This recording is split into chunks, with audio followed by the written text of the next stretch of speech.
You're listening to Drive on ABC Radio Sydney. Now, have you been watching the Paralympics? If so, you've probably been following a wide range of sports, witnessing athletes performing at their peak. You might also have noticed some of the equipment the athletes are using to help them achieve their sporting goals, whether it's specially optimised wheelchairs that are suited to racing, running blades or hand cycles. Engineering is enabling people living with a range of disabilities to compete. Now, each athlete has slightly different requirements and needs when it comes to this equipment for it all to be bespoke. It's certainly not one size fits all. And it's not just sports stars that use this equipment to play and live. A dedicated team of volunteers is hard at work using engineering to ensure every person has access to equipment that helps them take part in sport, but also live their lives. Tim Marchinton is the Recreation Development Coordinator at TAD, which stands for Technical Aid to the Disabled.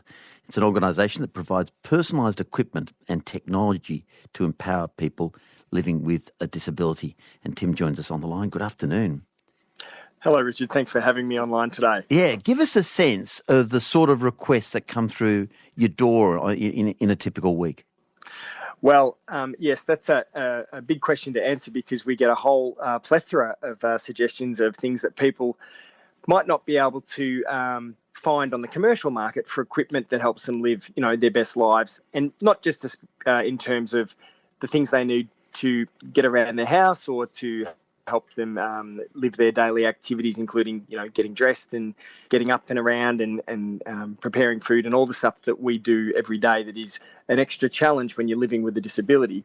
But in my particular role, I'm very privileged that we get to help people do things in the realm of sport, recreation and leisure so that they live their best lives. And it was actually reflected back to me by one of our clients recently when we'd had a success with them that they were able to get back to doing the thing that makes their soul wag its tail. And they were a person who wanted to actually get out and about and, spend time with their dog again after an unfortunate accident that left them with an ongoing disability to manage. And just simply getting out, and we all know how important it is in COVID times to get a bit of fresh air and, me too, to spend time with my dog. We've got an amazing bunch of engineers who volunteer at TAD, and a lot of them are retirees who are still being very active contributors to their community by lending their technical knowledge to solve these problems that we're often presented with the challenge of trying to find an answer to. They have these incredible minds that can extract solutions that are completely left of centre that end up being such a game changer. Because it is all horses for courses, isn't it? So I'm just making this up out of the top of my head, but you might have someone who comes on and say, look, half my life is playing the cello and I've now lost my right arm. Help me play the cello with my one arm. It might be something highly particular like that. And so you'll have somebody who's a retiree, maybe they used to be the chief designer for the Ford Motor Company or something like that, and they'll set about trying to solve that problem. Yeah, absolutely. An example that happened this week is we had someone who was a passionate knitter. Knitting was their hobby, and they not only knitted for their own family, but also knitted to give things to people overseas in times of crisis, like really passionate knitter. But through the result of having a stroke, unfortunately, became unable to move one side of their body. Well, at TAD, we designed and made and provided a one-handed knitting device that supports that person to knit. So essentially a tool that holds the other knitting needle while they work with their effective hand, and that for that person was a game changer. It was a great thing to come up with, and we've actually had more requests for that. Word travels fast within the knitting community. But look, another example that we've had is we had a gentleman who was a motorbike rider and used to love riding his motorbike, would race and was a sponsored rider and do the motocrosses and the jumps. Unfortunately, he had a bad crash that resulted in a permanent spinal cord injury. In talking to that man about what life would be like without having motorcycling in his world, he was brought to tears because it was such a big part of who he was.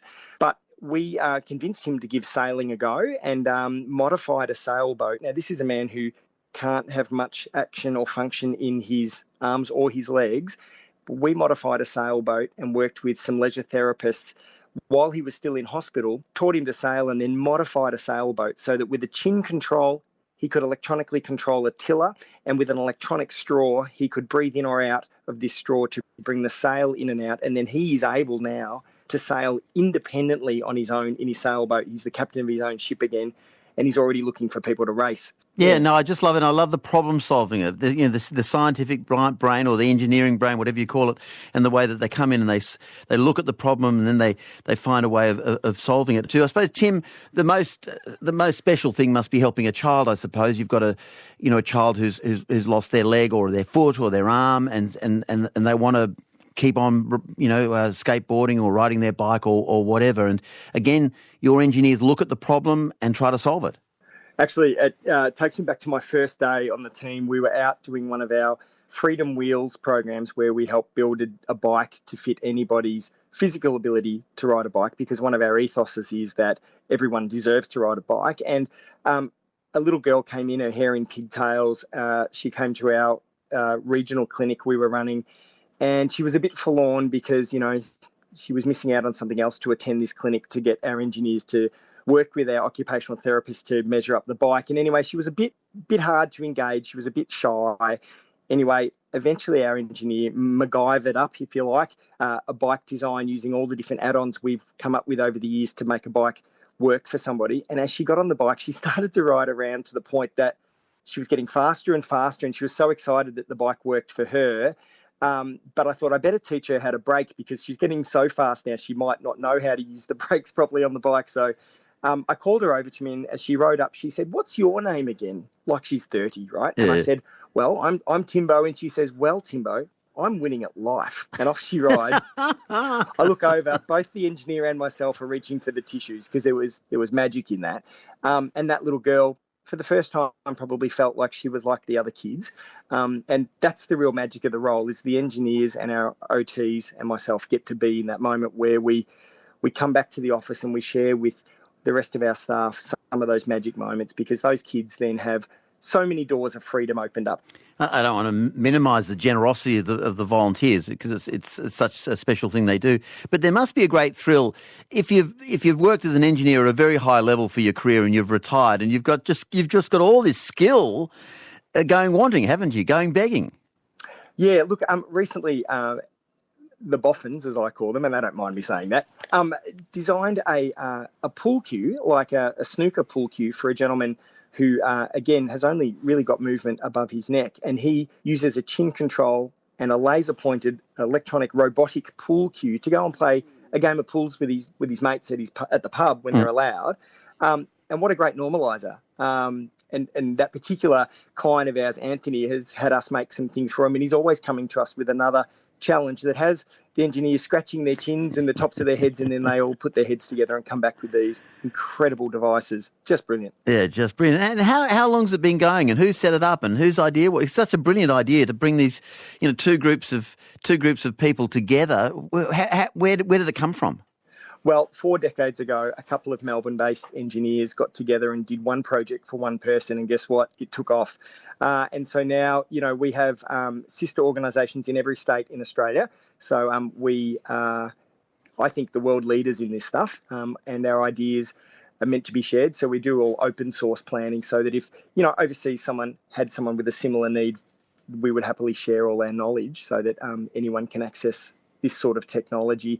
And some of it's low tech and some of it's high tech, but it's all based around that individual person's needs. So typically one device won't work for two people unless we remodify it again, which we're happy to do.